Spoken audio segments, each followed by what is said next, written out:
watch this.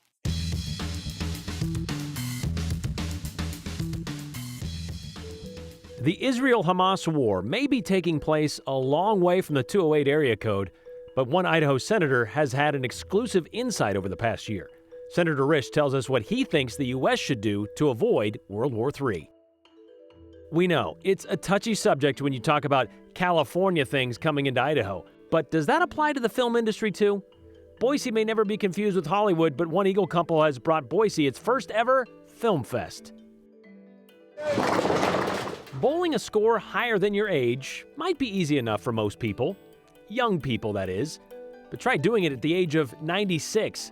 We met a man who tried it weekly this week 21 years ago. The attack on Israel by Hamas terrorists a little more than a year ago has most of the rest of the world wondering if an all-out war in the Middle East is afoot. So many countries and players involved already. Israel and Palestine, of course, Lebanon and Iran, with the United States chipping in more than $260 billion to Israel. The conflict continues. A week ago, Iran fired 180 ballistic missiles at Israel, saying it was in response to Israel attacks on Iran-backed terror groups Hamas and Hezbollah. The question now is just how Israel will respond, not just that, but whether it will escalate across the entire region. Idaho Senator Jim Risch has a unique window into the Middle East as a ranking member of the Foreign Relations Committee. He joined Joe Paris to talk about that, including what's not being talked about in the media. War in the Middle East is not new, but Idaho Senator Jim Risch, ranking member of the United States Senate Foreign Relations Committee, says things are changing in the region. The only bad actor left is Iran. That's all that's left. And you say, well, what about Hezbollah and Hamas and Houthis? They're all part of Iran. They're terrorist organizations located in Yemen or Lebanon or in Gaza, but they are all part of Iran. Iran has directly attacked Israel twice this year, in April and just last week, with hundreds of missiles. Iran-backed groups like Hamas and Hezbollah have also continued attacks on Israel. A major change from decades past, Senator Risch says. Other Arab nations are not coordinating with Iran. That's over. That's done. They're through with that. I deal with them regularly, and they've had it. They want different for their kids. They want different for the future of their country. And so the only one left is Iran. In fact, something Senator Risch believes wasn't talked about enough was what some Middle East countries have done this year. 2 Arab countries flew to protect Israel against Iran. Both Saudi Arabia and Jordan flew. Now, that's never happened before. I mean, it would be unheard of even 10 years ago. Something that hasn't changed are terror groups like Hamas and Hezbollah. They were founded by Iran, they're funded by Iran, they're inspired by Iran, they're trained by Iran, they're ordered by Iran. So these aren't proxies. I mean, these are part of the Iranian establishment. President Biden met with Israeli Prime Minister Benjamin Netanyahu this week, drawing questions about escalation and if the Biden administration is asking Israel to limit a response to Iran's attack. Senator Risch shares this perspective. I'm critical of the White House. I'm tired of hearing them wring their hands and say, "Oh, you know, we don't want escalation." Well, and they say, "Well, it's going to broaden into a regional war." Everybody that's in it's already in it. None of the Arab countries are going to get in this thing. They just aren't.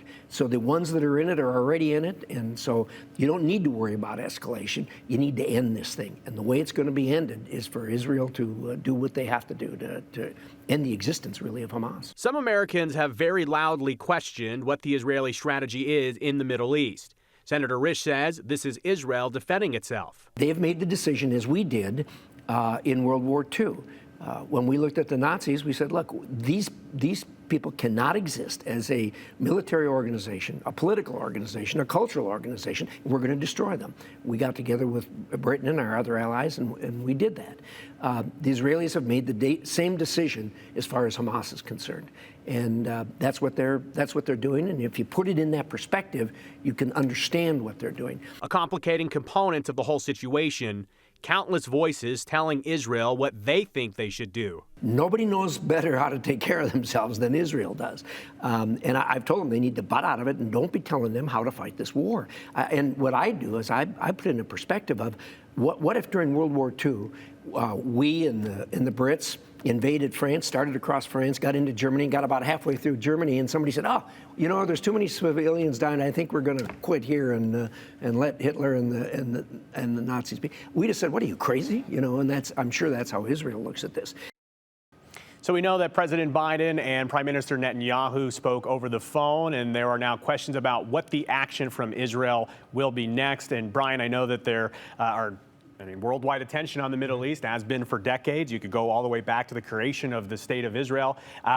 We know that Israel has said that they're going to have a retaliation that is a serious response. We'll find out what that looks like. Also, coming up tomorrow on the 208, we're going to hear more from Senator Risch. I asked him about his thoughts on the situation with trans athletes. Okay, looking forward to that. He mentioned Iran a lot. Did he mention the Iran deal that Trump backed out of, the nuclear deal? He did talk about the Abrahamic Accords, where there was some negotiations in the Middle East during the Trump administration, but no, that didn't specifically come up. Didn't get into that. All right, thank you very much, Joe. My name is Brandon Mitchell. I'm Brian Lenny. I'm Clint Hostetler. I'm Jaron Crane. I felt like it was an improper use of state facilities. Using a closed State House committee room to record a series of anti-Prop 1 political ads, that's why Democratic Representative Ned Burns complained to Idaho Attorney General's office about that, saying those statements were posted on social media, paid for and produced by a political action committee. And we were told they were recorded in a closed committee room at the State House, thus the crossing of legal lines by misusing state facilities, which could be a violation of Idaho's Public Integrity and Elections Act, using public property to advocate for or against a candidate or a ballot item. Now, you can't do that, according to the law. Even with the exemption for legislators using public property, there's a question whether this could still cross that legal line. When we brought this to the attention of Idaho's Attorney General Raul Labrador on Tuesday, when we first did this story, his office told us then, well, this was an issue for the Secretary of State's office. However, after further review, it appears Labrador's office will be looking into this complaint because, as we pointed out on Tuesday, it is up to the AG to enforce the Public Integrity and Elections Act. If he does find a violation, it would be a maximum fine of $1,500. Us pointing out this possible violation, or even the AG's office looking into it, though, doesn't appear to be enough to stop the Idaho GOP from posting such videos online. More were put out this morning and this week, featuring Representative Barbara Ehart and Senator Carl Bierke. All right, 26 days until the November election, and we've done our level best to get you up to speed on what you will be deciding. We've talked about Proposition 1, the Open Primaries Initiative. We talked about HJR 5, the constitutional amendment question of whether non-citizens should really not vote in Idaho elections. We've answered questions about why it's hard to find information on magistrate judges. We've explained why Nampa wants an auditorium district and why Canyon County paramedics are trying to pass a levy again. And you can find all of those stories on our website, ktvb.com, or you can find them on the 208 YouTube channel. But for some people, there's still a basic question out there that they still need answered. Like Sharon, who emailed to say, okay, we're a month away from elections. I only know who is running on the national stage. I do not know who is running in Idaho, and for what? I have yet to see or even know who my local representative is in my district. I only know of one issue on the ballot, and that's because they came to my door and talked to me. If I am to vote and make an informed decision, well, I can't do that at this point, she says. Wow, Sharon. Well, other than watching the 208, Sharon, there are a few other ways you can become an informed voter. You should have gotten a voter pamphlet in the mail from the Secretary of State, and covers two of the aforementioned statewide questions on the ballot. That'd be ranked choice voting and HGR 5. The pamphlet goes into detail on both and also has information on how to register to vote. It also covers a sample ballot, election day tips, other voter resources. If you did not get one of these pamphlets or you want to read one now, you can find it on the front page of voteidaho.gov. That's the same website that also has a lot of voting information you might need, including your sample ballot. Sample ballots make it simple to know who or what you're deciding. See something there you're not familiar with? Well, that's when you have to get online and maybe look it up or ask a friend about it, a neighbor. All you need to know or all you need to do to get your sample ballot is, well, know your name and your birthday. That's if you're already registered. If not, that's okay. You can still register at the polls on Election Day, November 5th. IdahoVote.gov will also tell you your polling place. You can even request an absentee ballot at this website, which you can do up until October 25th. That is the deadline to order one. For even more resources on local elections, we'll soon have our in-depth KTVB voter guide up on our website soon. A man was stabbed last night in Moscow, allegedly by his own son, and we have an update on road closures because of the Valley Fire still burning east of Boise. Here's Abby Wilt with today's 411. Moscow police arrested 35-year-old Dylan Thompson for stabbing his father last night. When police arrived on scene, they found 73-year-old Joseph Thompson holding his son Dylan to the ground. Police arrested Dylan, and Joseph was taken to a hospital. Police say he is in stable condition, but the son is charged with attempted second-degree murder and burglary. The Valley Fire, burning about a mile east of Boise, is now 66% contained. It's burned nearly 10,000 acres. No primary residences have been lost, but the Roby Creek area is still on Level 1 ready evacuation status. Idaho Fish and Game says all roads and trails in the Boise front segment of the Boise River Wildlife Management Area are closed until further notice. The city of Boise is applying for a $6.5 million federal grant to support more affordable housing, and they're asking for your help. The city says they would use the funds to provide loans for affordable housing development or preservation projects. They say payments on these loans will be returned to the fund, allowing for investments into the community for many years to come. The city is asking what you think about the application. Submit your feedback through their website or email them. And that's the 411 on the 208. I'm Abby Wilt.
Could the Hollywood Hills be snuggling up to the Boise foothills? Well, the area has seen film festivals come through Boise. Tonight will be the first year for the Boise Film Festival, officially. So what makes this one different? Well, husband and wife duo and executive directors of the festival, they do come from Hollywood. And they told Hunter Funk after moving to Boise a few years ago, they saw a creative culture needing to be showcased. Lights, camera, but no action for TV and movie producers in 2023. It put Mark and Christine Holder on hold. Our industry went on strike last year, and we were unable to do anything except chase our 4 kids around the house. So we thought, well, how could we do something that contributes to the community and maybe marry our day job and use our access to relationships that we had in Hollywood for 28 years and with our new community life here that we've had for 4.5 years. And so the idea popped up of let's do a film festival. The Holders thought they'd roll the credits on film and art culture after leaving Hollywood. But there was a surprising twist. When we got here, we were so encouraged by the amount of just enrichment in the arts that the city supports. The talent is here, as filmmakers in Boise are showing up to showcase what they've got. This coming year felt like there was unfinished business. You know, we had such a historic year, get so close and come up with nothing. Game Above Entertainment followed the Idaho Steelheads in their docu-series called ECHL Unfiltered. Here's a little rougher. After a historic run in the 2022 season, the series follows the team during the 2023 season in 5 episodes. You watch such a fast, furious game. Right, let's start it off the right way. And then these guys, at the end of the day, they are just good human beings. So the biggest takeaway for me coming out of it was really just how to be a better person. You know, is what you learn. Tyler Nimmons lives in Boise and says he felt like the ECHL teams needed to be highlighted, and he always likes to start local. So to be able to showcase that and showcase the support that Boise has for its team and that the love the players have for the fans, I love it. It's great. The NHL Network agreed, picking up the series, and that's where you can watch it, as well as at the Boise Film Festival, where you can also watch Boise filmmaker Eric Esau's movie, Saturn. Can we not go back to the way it was? It's a science fiction film shot in the Pacific Northwest about a family living in a small seaside town. Their lives are upended when a planet appears on a collision course with Earth, and the husband is the only one who can stop it. It took 4 years to create this. We had 4 inches above record rainfall. There was a tornado in the town there was snow, hurricane grade winds. It got crazy, so we weren't actually able to finish filming the movie. We got like 3/4 of the way through. Then COVID added in even more drama, but they kept the story rolling. Do you think when I grow up, I'll become superhero like you? And now it's finally taking center stage. That door is an entrance to a wormhole. It feels so good to be finished. It feels so good for other people to see it. You know, it's not just sitting on a hard drive anymore. It's gonna be your new home. The Boise Film Festival is casting more opportunities for locals, and the filmmakers hope it produces inspiration for the next generation of talent. My hope for people who are just getting into film is just to keep going. You know, don't give up. Just keep chipping away at it. And for that next generation of filmmaker to come here to the film festival and be inspired and go, I want to do that, I want to make that, because there's a lot of talent here and it just continues to grow. And tonight, it starts at 6 p.m. where the Steelheads are signing autographs, and you can watch that first part of the docuseries about the Steelheads. And it continues through the weekend with a master class and a big gala on Sunday. You can buy passes on theboisefilmfest.com. Okay. All access passes are about $195, and film-only passes are $65. Okay, so feature films can take months to make, Yeah. but when you have a pandemic in the middle of them, that one film, that science fiction film, Yeah. there's a kid in there. How do you account for the aging of the actors? So they were panicked, right? Because when they first were dealing with everything, with all the storms and everything, they were like, okay, we're putting it on hold. COVID hits. They're like, this kid's aging. We gotta go. We gotta go. He was losing teeth, so they were panicked. But they just pushed the gas pedal and called it go, and then spent a lot of time editing. So nice. Yeah. All right, to make it the tricks of editing. That'll do it. All right. exactly. Thank you very much, Hunter.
A quick check of the conditions the Boise State Broncos will face in Hawaii on Saturday night when they take on Hawaii in Honolulu. It'll be 83 degrees at the 5 p.m.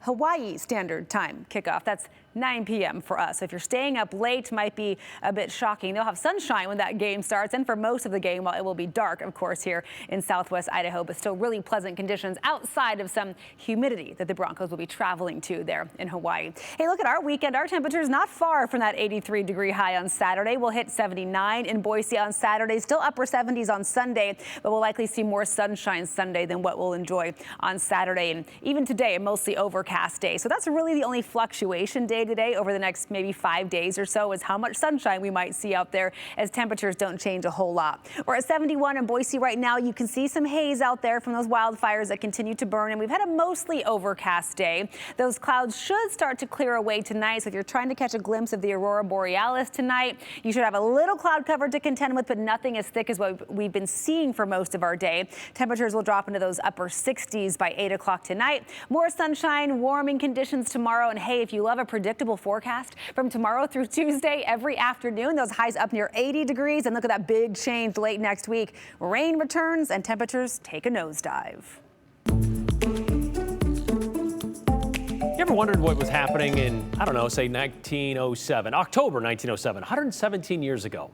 Well, gather around, we're about to tell you. We were in the throes of the first worldwide financial crisis of the 20th century. The Panic of 1907, they called it. The kids were playing You're a Grand Old Rag on the phonograph or on the piano. Women were still required to wear a skirt should they decide to dip a toe in the water. And the Lion of Idaho, William Borah, was in his first year of his 33 years as Idaho's senator. Back then, the average lifespan for an American man was just 46 years, well, partly because tuberculosis and typhoid was ravaging the land. On October 3rd, 1907, Sherman Oliver Decker was born in a little town in Missouri. Sherman would eventually make his way to Boise, which is where we ran into him 21 years ago. And that whole average lifespan thing, that didn't apply to Sherman. The day we met him, he had turned 96 and was still pretty active, as you can see for yourself in today's 208 Redail. It's been said the best thing about bowling is that anyone can play the game. Young, old, or even older. Tomorrow, I'll be 96. Maybe that should be oldest. I think I'm the oldest bowler in Idaho. They call him the kid. His name is Sherman Decker, and he's the seniorest member of the Lake Hazel Lanes Afternoon Senior League. And our team name is Sherm's team. Beats the pants off of me most of the time and everybody else. You're up. Sherman picked up his first ball, believe it or not, when he was a senior in high school. And he's been knocking them down ever since. Let's see. 80 years? Whenever I get a chance, why, I line up in the league. This has been his league for more than 15 years. This alley isn't much older than that. Well, longevity is certainly Sherman's strong suit. I guess so. And his playing partners are well aware of it. Not hanging on long enough. Do I get as much kick out of it? Oh yeah, it amazes me, it tickled me. Anybody can do that, just #1 in the book. This is the 10th? He doesn't drive anymore, and his eyesight may be fading. And I can hardly see those pins. But Sherman still bowls, How? putting up scores that put most 96-year-olds to shame. No, those people aren't here at the age of 96. Still, strikes, spares, and splits are secondary for Sherman. I bowl for the fun of it, and I bowl for the companionship. Who are you bowling against? As long as you stay active, why, you keep going. And for Sherman, it's an easy move from the bowling lane to memory lane. When I started out, we rode in a horse and buggy. Most of the people here wouldn't have any idea how to hook up a horse and buggy. Baseball, things like that stick around. Like Sherman Decker. I could go into a retirement home, but that's a bunch of old people. In Boise. You get up every morning and have breakfast, you got it made. Brian Holmes. Did you get that one? Idaho's News Channel 7.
We're going to start with comments today about Senator Jim Risch talking about the Israel-Hamas war that's been going on for a year now, as of 3 days ago. I find Risch's dismissive attitude of killing innocent civilians pretty disconcerting, says Kim. Meanwhile, this one comes in from, I'm not sure, Deborah sent this in. Risch was chair of the Senate Foreign Relations Committee when the Trump administration gutted the treaty that the Obama administration negotiated intensely. He's part of the problem that he is discussing, says Deb.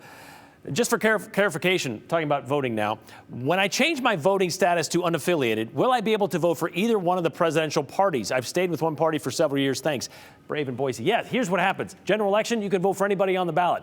It doesn't matter who you're affiliated with or who you have previously affiliated with. The general election is just that. Vote for whomever you want.